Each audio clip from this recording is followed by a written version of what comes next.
धोखा देते वक्त ये क्यों नहीं सोचते कि जब पकड़ेंगे तो क्या जवाब दोगे।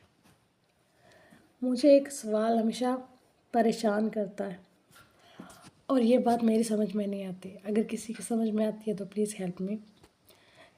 कि जब एक बंदा चीट कर रहा होता है अपनी वाइफ को या कोई औरत अपने हस्बैंड को, तो जब तक वो चीट कर रहे होते हैं, चाहे 2 साल 3 साल 5 साल या कुछ माह, जितने मर्जी टाइम वो चीट कर रहे हों, तब तक उन्हें रियलाइज़ नहीं होता कि वो गलत कर रहे हैं। जिस दिन वो पकड़े जाते हैं उस दिन अचानक से उन्हें दौरा पड़ता है और उनको रियलाइज़ होता है कि ओह, हमने तो गलत किया है, हमें ये नहीं करना चाहिए था, मुझसे बहुत बड़ी गलती हो रही है। मतलब उससे पहले जब आप चीट कर रहे थे तो आपको नहीं पता था कि आप गलत कर रहे हैं। पकड़े जाने के बाद आपको एहसास हुआ है। अगर आप नहीं पकड़े जाते तो आगे वाले बीच 5-10 साल आपने चीट करना था। लेकिन अब क्योंकि आप पकड़े गए हो तो आपको इस याद आ गया है कि आपका कोई रिलेशन है, आप गलत कर रहे हो, आप हराम काम कर रहे हो। अगर आप नहीं पकड़े जाते तो आपको रियलाइज़ नहीं होना था।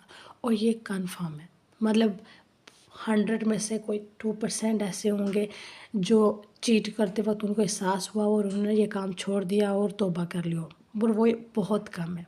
ज़्यादातर और हमेशा ऐसे होता है जो पकड़ा जाता है उसको एहसास होता है कि उसने गलत किया है। मतलब अगर वो पकड़ा नहीं जाता तो उसको कभी भी एहसास नहीं होता कि उसने गलत किया है, किसी के साथ बहुत बड़ा जुल्म किया।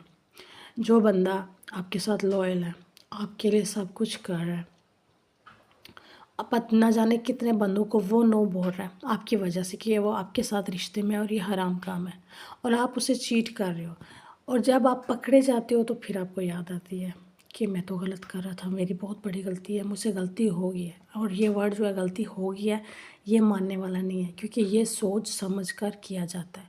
इसमें होने वाली कोई चीज़ नहीं है, ये नहीं होता। चीटिंग होती नहीं है, चीटिंग आप खुद करते हो।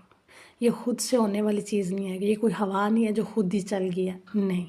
ये एक काम है जो आपने खुद सोच समझ कर किया है, पूरे प्लानिंग के साथ किया है, आपने पूरी प्लानिंग के साथ अपने पार्टनर को बेवकूफ़ बनाया है।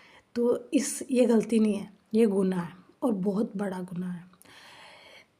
बदकिस्मती से हमारे माशरे में बहुत सारी औरतें हैं जिनके हस्बैंड चीट करते हैं और वो मजबूर हैं, बेबस हैं, उनको माफ़ करती हैं और उनके साथ रहती हैं, और वो एक ज़िंदा लाश बन के रहती हैं फिर, क्योंकि उनके जज्बात ख़त्म हो जाते हैं। वो दोबारा अपने हस्बैंड से उसकी पहले जैसा ना रवैया रख सकती हैं, ना प्यार कर सकती हैं, ना पहले वाली वो रिस्पेक्ट होती है उनके दिल में। लेकिन अपने बच्चों की खातर, ख़ानदान की इज़्ज़त की खातर वो ये ज़िंदगी जी रही होती हैं। तो जब आप एक बंदे को ज़िंदा लाश बना देते हो तो आपको लगता है कि अल्लाह ताला भी आपको माफ़ करेगा? नहीं, चीटिंग की कोई माफ़ी नहीं है। बेशक वो औरत आपको माफ़ कर दे, लेकिन अल्लाह ताला आपको कभी माफ़ नहीं करेगा। और मर्द तो माफ़ करते ही नहीं हैं, जैसे उन्हें पता चले कि उनकी बीवी चीट कर रही है वो डायरेक्ट तलाक दे देते हैं और दी एंड।